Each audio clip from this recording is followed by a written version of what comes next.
সোমবার ২৬শে আগস্ট ২০২৪ ভারত জন্মাষ্টমী পালন করবে। ভগবান কৃষ্ণের জন্মের মহান উদযাপন, একটি মহান ধর্মীয় উৎসাহ এবং ভক্তি সহকারে। এই দিনটি ভগবান কৃষ্ণের ৫,২৫১তম জন্মদিন। কৃষ্ণ ছিলেন হিন্দু দেবতা ভগবান বিষ্ণুর অষ্টম অবতার। গোটা দেশ জুড়ে এই দিন ঘরে ঘরে সাড়ম্বরে উৎসব পালন করা হয়। জন্মাষ্টমী অত্যন্ত পবিত্র একটি দিন। কিছু শুভ কাজ রয়েছে যা এই দিন পালন করলে খুব শুভ ফল পাওয়া যায়। আবার কিছু কাজ আছে যা এই দিন করতে নেই।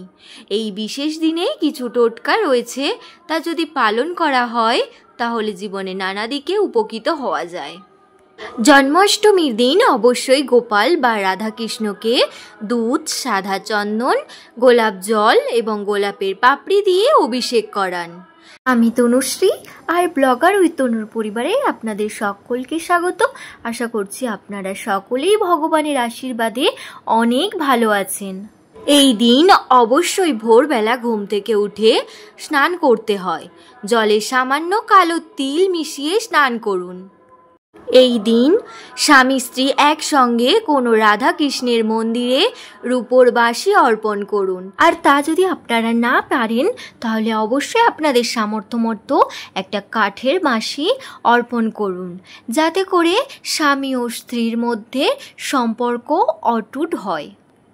জন্মাষ্টমীর দিন বাড়িতে পুজো হোক বা না হোক আমিষ আহার গ্রহণ করবেন। গোপালকে স্নান করানোর সময় কেশর মিশ্রিত জল বা দুধ দিয়ে স্নান করান। জন্মাষ্টমীর দিন কোনোভাবেই তুলসী পাতা তোলা যাবে না। এই দিন শ্রীকৃষ্ণের চরণে তুলসী পাতা এবং তুলসী মঞ্জরি অর্পণ করুন। এই দিন কোনোভাবেই কারোর সঙ্গে কলহে লিপ্ত হওয়া যাবে না, তাহলে জীবনে খুব ক্ষতি হয়ে যাবে। এই দিন সাধ্যমতো গরিবদের কিছু দান করুন। মনে রাখবেন, এই দিন যত ভালো কাজ করা যায় ঠিক ততটাই পূর্ণ অর্জন করা যায়। এই পর্যন্ত।